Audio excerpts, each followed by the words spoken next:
This is News Central Television. We're still here live at the 31st Nigerian Economic Summit, having so much insightful discussions, talking to resource persons in different industries. Right now, we have a special guest with us in our studio. We have Daniel Adekera. He is the Chief Public Information Spokesperson for the United Nations Interim Security Force, for Abyei.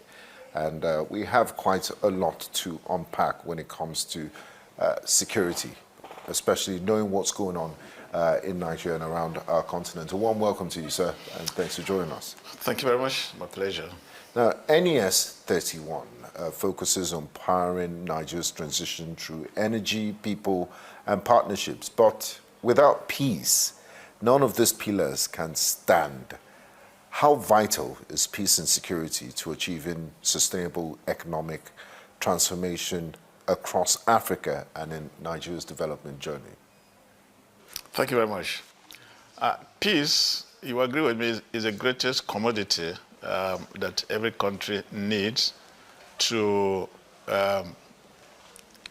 fire on its development initiative in whichever area.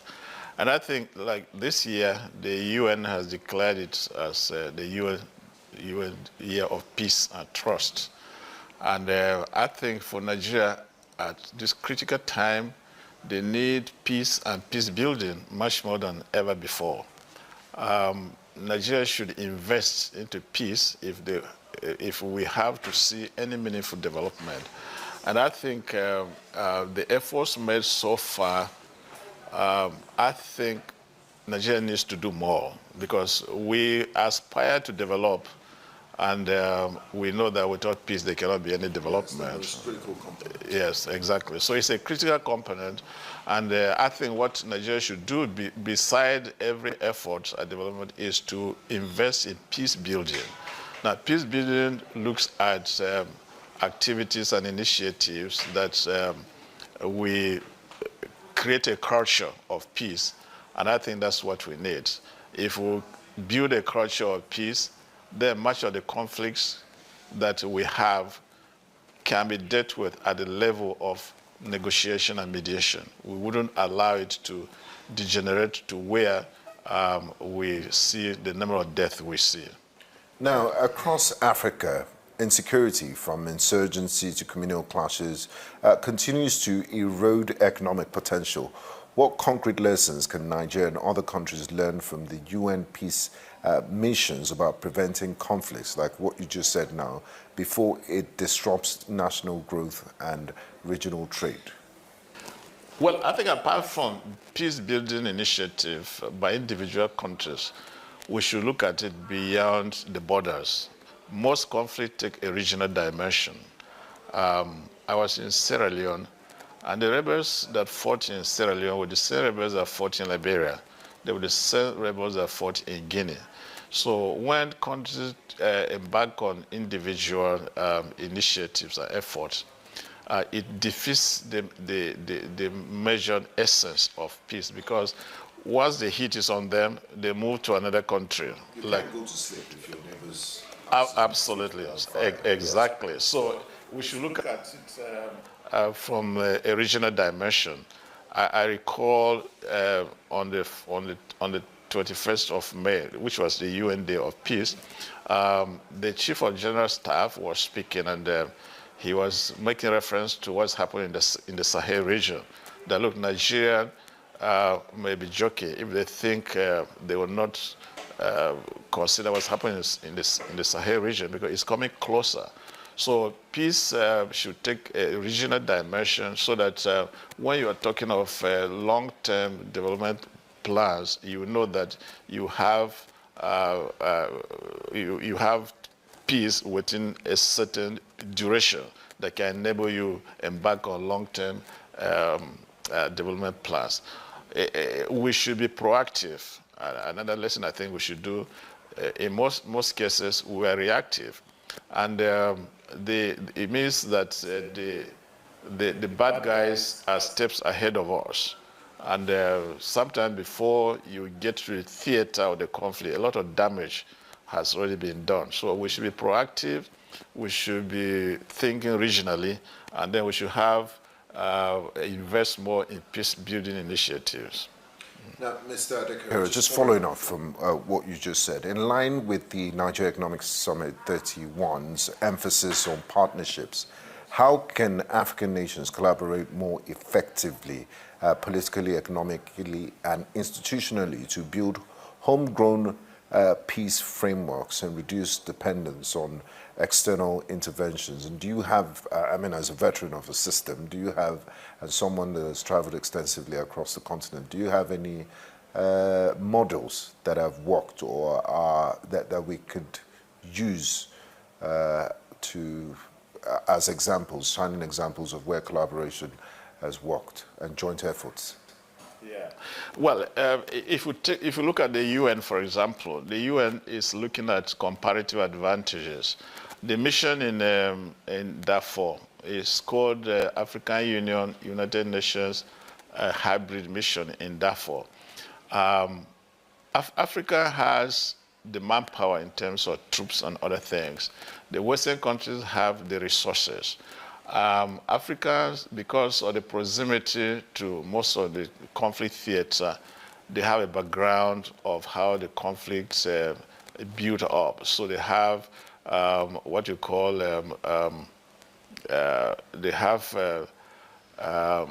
they have an understanding of the conflict. So the UN is looking at partnership. I bring the resources, I bring the expertise, you bring the troops and your knowledge of the conflict.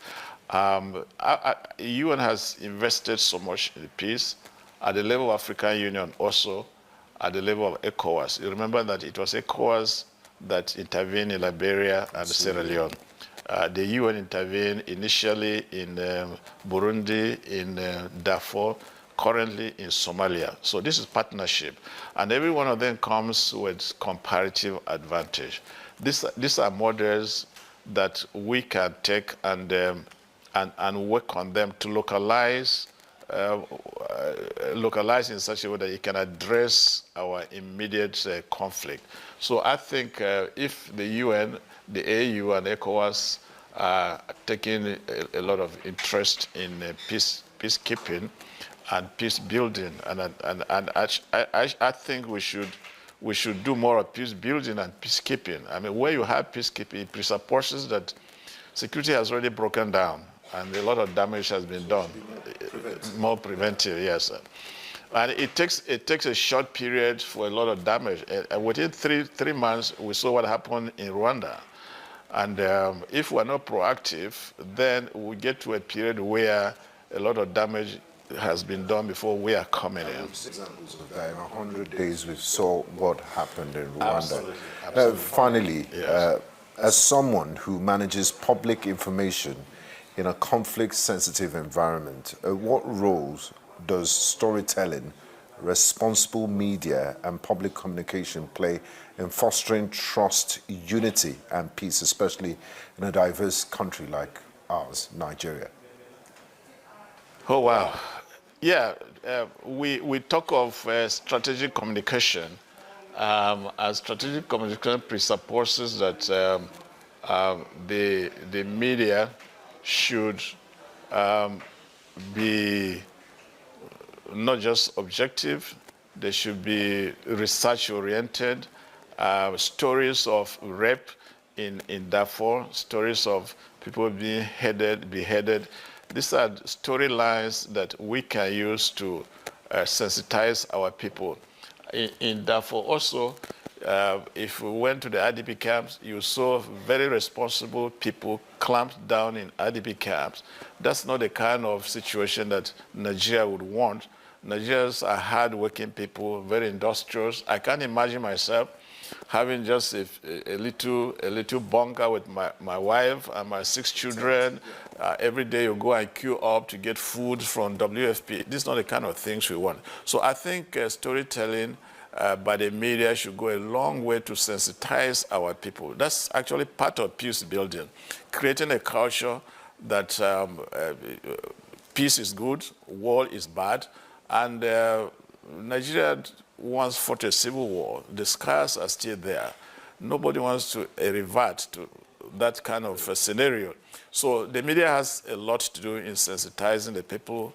I spoke somewhere, I said, look, we should reactivate MAMSA. MAMSA was meant to sensitize the people. Let's have thematic issues. And for now, the theme that resonates with everybody is peace. That's why the UN, the AU, the EU have invested so much money, and I think we should take advantage of this and sensitize our people.